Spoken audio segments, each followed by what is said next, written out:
In Kansas, too many children still struggle to read at grade level. But the story isn't just about struggling students.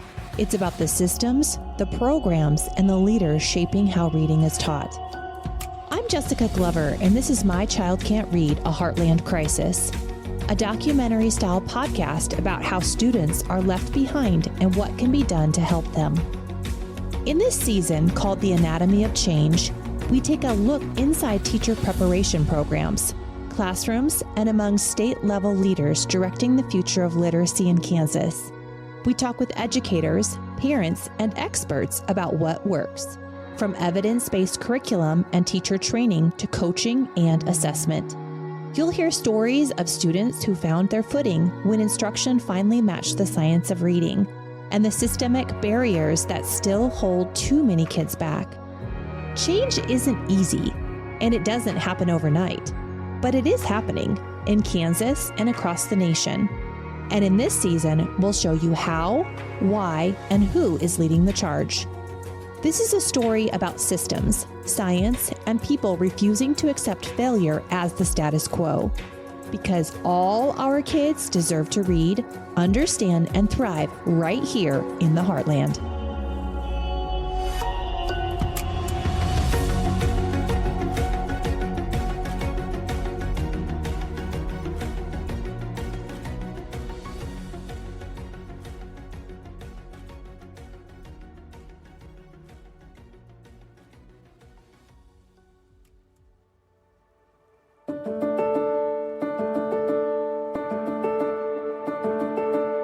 What if I told you a state once ranked near the bottom in reading scores is now number 9 in the nation, and the movement toward better literacy is still happening every day? That's not a miracle. It's living, ongoing work. Mississippi is showing us how, through policy, targeted training, coaching, assessment, and relentless alignment. We are currently in Kansas at about 30% of our kids proficient. So we've got a lot of ground to make up, and we all talk about the Mississippi miracle, how they went from being the second to the last state in the country on fourth grade NAEP scores to 22nd in 2022. So huge gains there. And this is with kids who are low income, high poverty kids. We tend to think that, they struggle more, and they do, but look at the results that Mississippi had. Alabama is replicating that.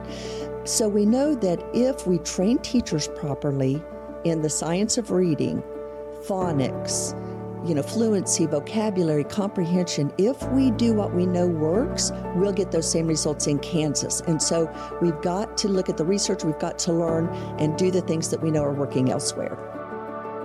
Senator Renee Erickson is right. Mississippi's story isn't one of luck.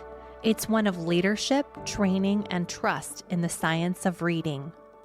Now, according to the 2024 NAEP data, Mississippi is ranked number 9 nationally in fourth grade reading and leads the country in gains over the last decade. That shift is not complete, but it's a powerful signal of what's possible. Today, we'll unpack what Mississippi is doing, what's working, what's still in progress, and what Kansas can learn, borrow, and build. The Mississippi Model. Back in 2013, only 28% of Mississippi's fourth graders were reading proficiently.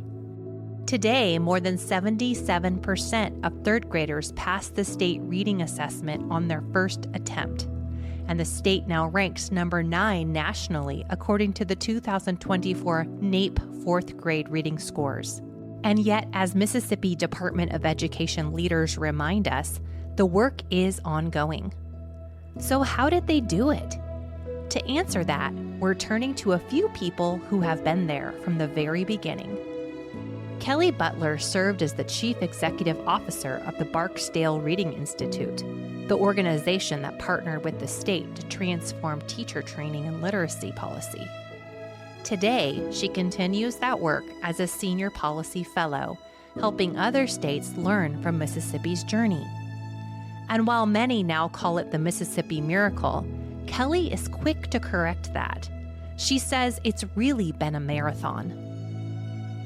So here is a nutshell of what we did, and this is a suite of policies that began in 2005 and goes all the way to 2016 when we passed the law that required colleges of ed to administer a reading test to their graduates before they could be certified. I'm going to march you through these. The first one is a licensure requirement that Barksdale appealed to the state board to implement to increase what we were doing in teacher preparation programs. The second one is Common Core Standards in 2010. Early Learning Collaboratives, this was a pre-K effort that happened in 2013. Shortly after that, the Literacy-Based Promotion Act, which was the big law, the third grade law that is really the light switch in some ways, and then the Foundations of Reading Assessment. So for those states that are attempting to replicate what we did, I think it's important to look at the sequence in which we did things. They weren't all strategic, but they turned out to have worked really well. And so you don't need to do trial and error. You can learn from us. What Kelly just described wasn't one silver bullet. And the backbone of that change?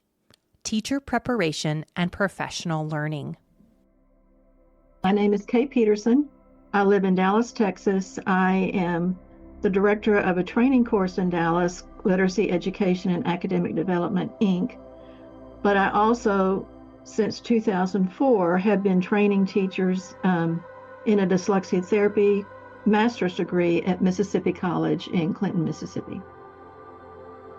From her perspective, Mississippi's leap from 49th to 9th in 4th grade reading wasn't magic. It was decades of focused teacher preparation and policy aligned with structured literacy. It began happening when another instructor began traveling with me to Mississippi for this graduate program, and our program was established in 2004. In the next few years, 2 more graduate courses were established at 2 other universities in Mississippi, and all of us were using an alphabetic phonics-based instruction, which is based on the Orton-Gillingham methods and principles of instruction. The other thing that I think changed, there are many other things, but one of the other things is that in 2012, there was new legislation adopted in Mississippi providing teacher support to be trained in the structure of the language, not necessarily at the therapy level, but the basics of the structure of the language, because previously they were only teaching whole language instruction for reading.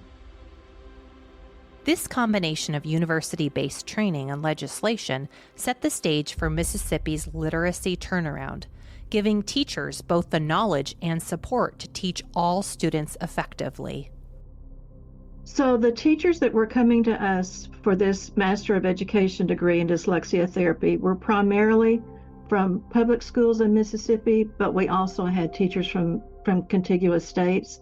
We had some private school teachers, and we almost always have a parent or two who's been looking for an answer for their child and can't find an answer for reading.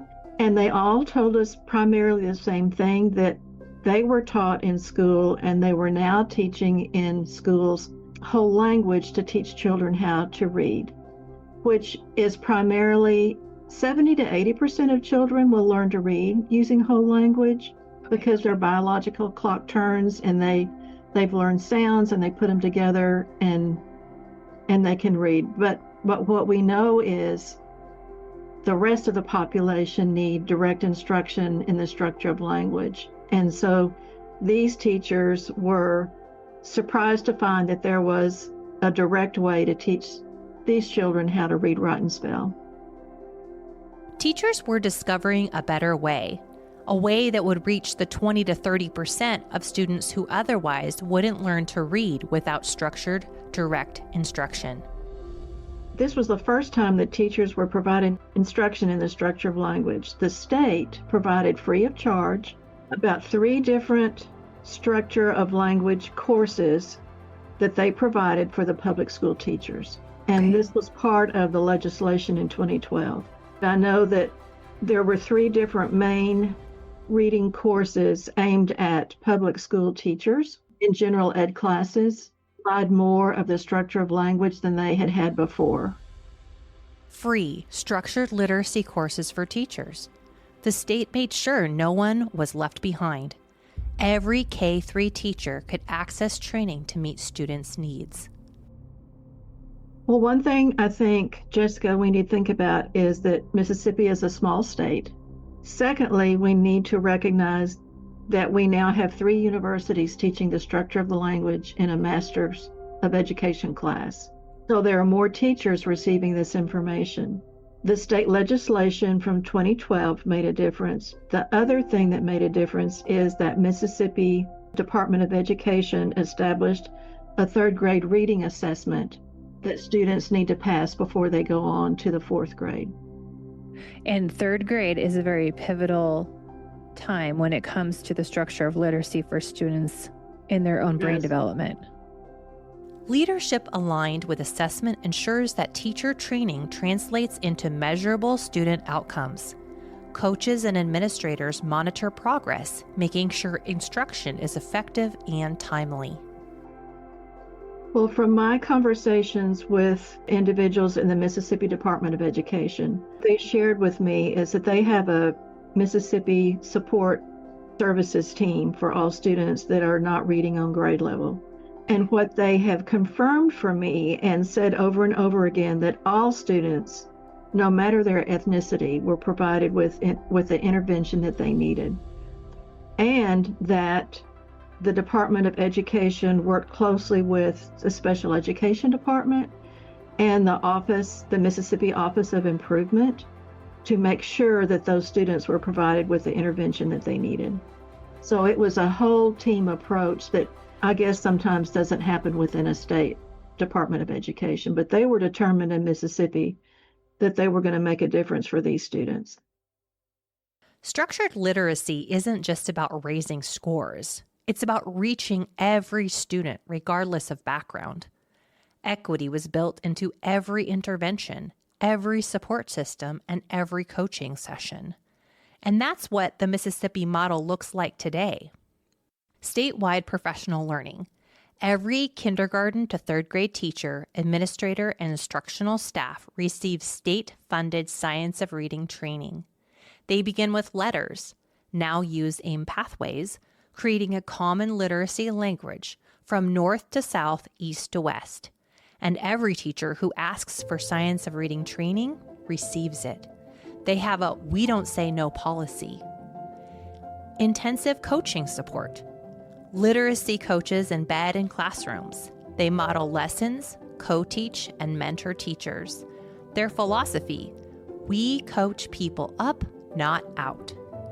Any district that asks for support receives it. Strategic assessment and early intervention. Every kinder to 3rd grade student is screened 3 times a year, 12 times by 3rd grade. Districts are reimbursed. Teachers learn to use data as a growth tool, not a punitive measure. University partnerships and pre-service prep. 14 universities collaborate with the state so new teachers enter classrooms ready to teach reading with structured literacy foundations. Professors also receive ongoing training. Mississippi's story proves that change is possible. They didn't just tweak curriculum or offer a workshop here or there. They built a system that supported teachers, held schools accountable, and never wavered from the science of reading. That's why it worked. Mississippi also drew a clear line: no mashup of balanced literacy and structured literacy. Every policy, coaching session, and curriculum decision reinforces structured literacy fidelity. And so there has to be some understanding of dropping the balanced literacy practices, but we have to make sure we can recognize those things that are not working before we can fully implement all of the things that are working. And so we have to be careful about that mashup. You can't do a little or sprinkle a little balanced literacy within structured literacy and say that you're a structured literacy state. You have to say you're a structured literacy state and stick with those practices and approaches that we know work, that are grounded in the science. If you're a parent, teacher, or policymaker, note this. Mississippi shows that sustained effort, layered support, and alignment matter more than any one program or quote-unquote miracle. Follow the leaders. Mississippi's story shows what's possible with aligned policy, professional learning, and coaching. And while the journey isn't over, it provides a model that other states, including Kansas, can follow. Most schools of education are still teaching how to read using a whole language, and that's not inappropriate for those who can learn that way. But think of all the students that can't learn that way. And so they need a different way, and that different way is an Orton Gillingham-based course that teaches the structure of the language and how to teach a child how to read, write, and spell. Kay is right.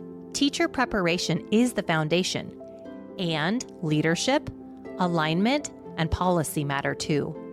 Other states are taking cues from Mississippi and showing what's possible when you combine those elements with focused professional learning. Let's take a look. Ohio. Early literacy initiatives target low-income students, ensuring every child has access to evidence-aligned instruction. Atlanta, Georgia. Principals are prioritizing literacy alongside school safety, creating cultures where reading instruction is non-negotiable. Tennessee passed the Literacy Success Act in 2021, mandating foundational literacy training and structured literacy curricula. North Carolina allocated $50 million for teacher training in the science of reading. Colorado now requires all kindergarten to third grade teachers to complete evidence-based reading instruction training.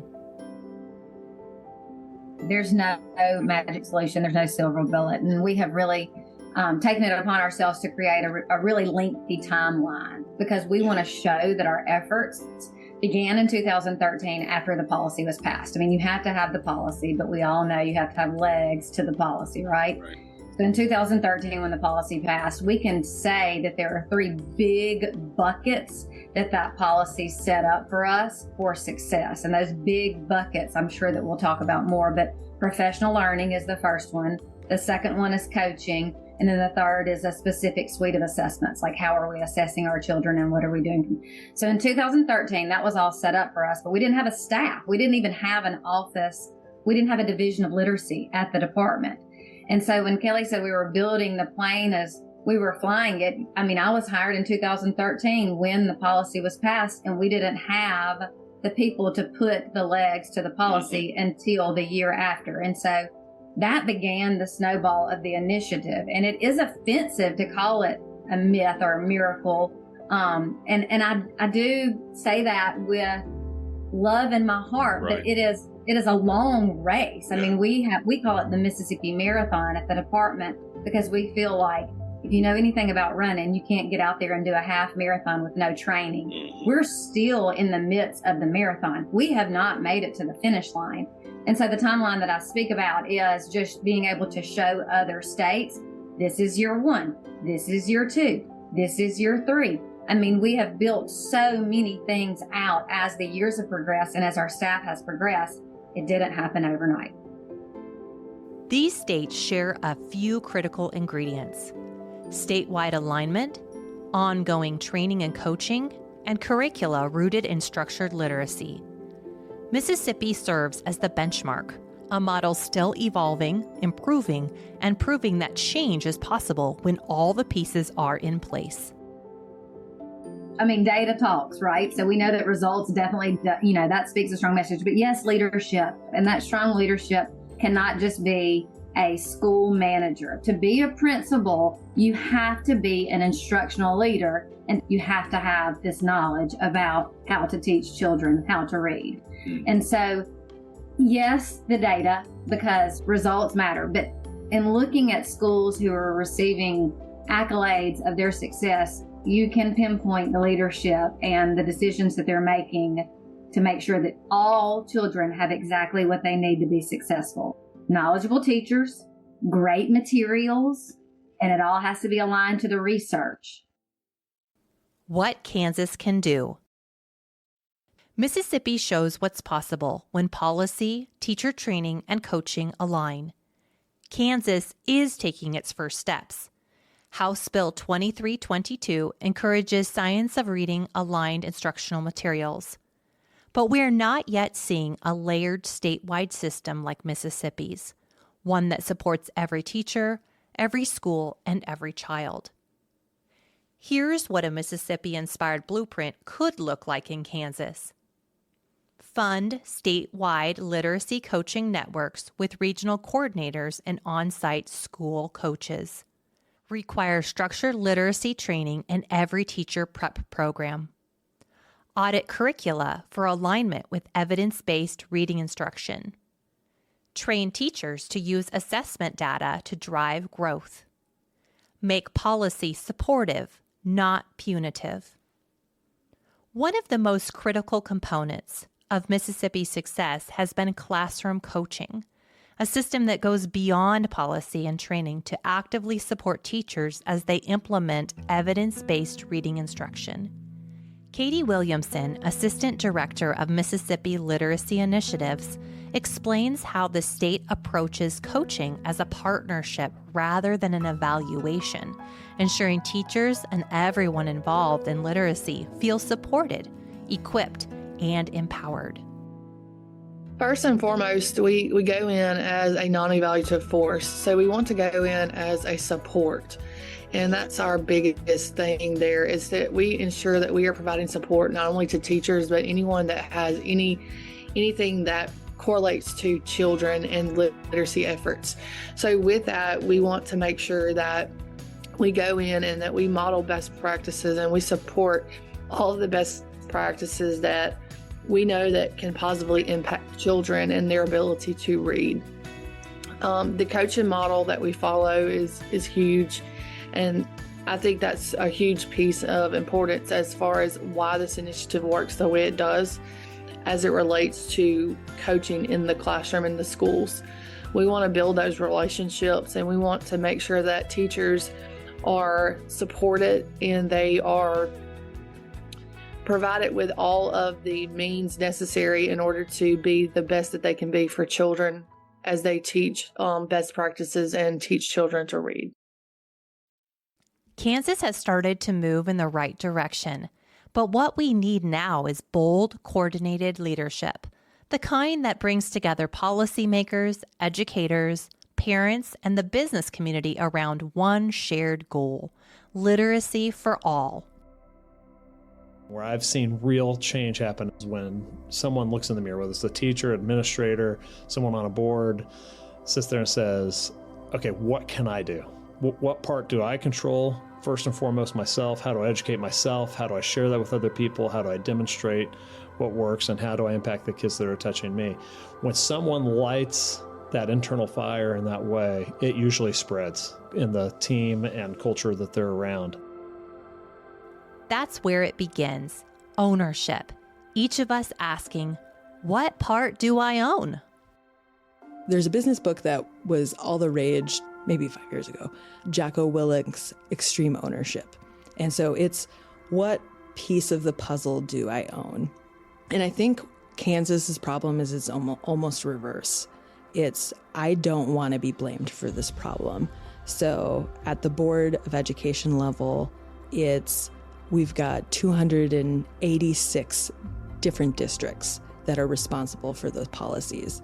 And they've got a school board that they answer to, and we've got superintendents, and we've got principals, and we've got teachers. And we're so siloed, we need to be working together as a team. Literacy is truly one of the issues that needs to be bipartisan and needs to outlast administrations. And we know from states that have been really successful is that they have all the stakeholders aligned. Business class, legislators, educators, parents, teachers, everyone working together to solve this problem. Alana McWilliams is right. When the system is fragmented, our kids pay the price, especially those without the means to pay privately for reading help. Literacy shouldn't depend on a family's zip code or income. Here's what you can do.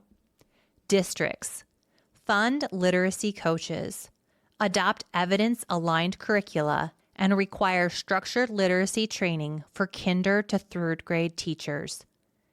Parents, bring your child's test results to their teacher. Ask what curriculum is used and if it's aligned to the science of reading. If you're unsure, schedule a diagnostic with Phillips Fundamental Learning Center so you can walk into that meeting with real data. Teachers, don't wait for legislation to catch up. Phillips Fundamental Learning Center offers science of reading training and coaching that can transform your teaching and your confidence. If you need immediate resources, visit funlearn.org or call Phillips Fundamental Learning Center to learn more about coaching, professional development, and parent workshops. Mississippi shows us what's possible, a living model of continuous system-wide improvement. Kansas can replicate that success if we choose collaboration over silos, courage over comfort, and data-driven action over delay. The cost of inaction. Let's be clear, the cost of not acting is enormous. Kids fall behind, teachers feel unsupported, and entire communities bear the consequences. Left unchecked, the gaps widen, achievement stalls, and future opportunities slip away. But if Mississippi, a state facing high poverty and rural challenges, can rewrite its story, so can Kansas. It won't be easy and it won't be instant, but systematic change is possible if we have the will. The stakes are high. Without bold, coordinated action, children will continue to struggle, missing foundational literacy skills. Teachers will feel isolated and underprepared, trying to meet students' needs without the right training or tools. Communities will bear the economic, social, and emotional cost of widespread reading failure. Kansas has an opportunity right now to learn from the states that have gone before. But piecemealing approaches won't get us there. We need bold action, grounded in science and sustained by leadership. Otherwise, we risk leaving another generation behind. Mississippi is still moving forward, showing that a coordinated, evidence-based system works even when the challenges are real. Kansas can follow that blueprint, but only if all of us act. Parents, teachers, policymakers, and community members. We call it the Mississippi Marathon at the department because we have not made it to the finish line. And so the timeline that I speak about is just being able to show other states, this is year 1, this is year 2, this is year 3. I mean, we have built so many things out as the years and as our staff has progressed. It didn't happen overnight. The reading revival isn't just a dream, it's a choice. Change is possible, but only if we refuse to wait, refuse to stay silent, and step into action.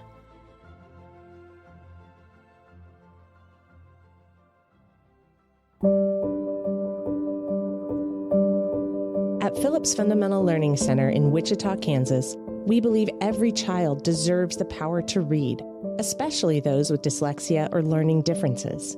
We start with a personalized literacy assessment so parents and students can finally understand how a child learns and what support will truly help. As a nonprofit, PFLC offers more than hope.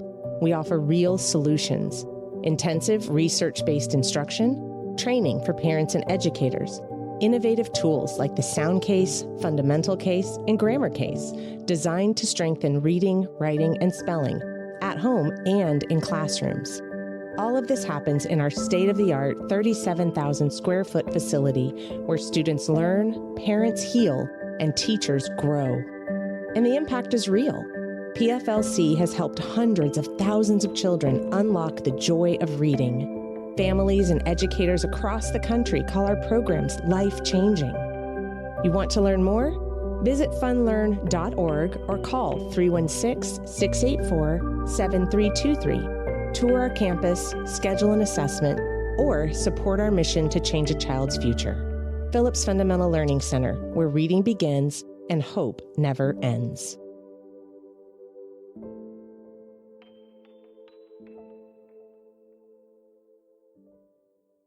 The reading revival can happen here, but it requires all of us to act. Every child deserves the chance to read, understand, and thrive. Stay tuned for our Season 2 bonus episode. When the teacher gets it, literacy is unlocked for everyone. We'll hear from Tammy Coford, director of the Ann Deal Teacher Literacy Institute at Phillips Fundamental Learning Center. Tammy has been working alongside founder Janine Phillips for 29 years, and her structured literacy training continues to transform classrooms across Kansas. When Tammy fully understood the science of reading, everything became clearer for herself as a reader, for her teaching, and for the educators she trains, unlocking literacy instruction for students and teachers alike.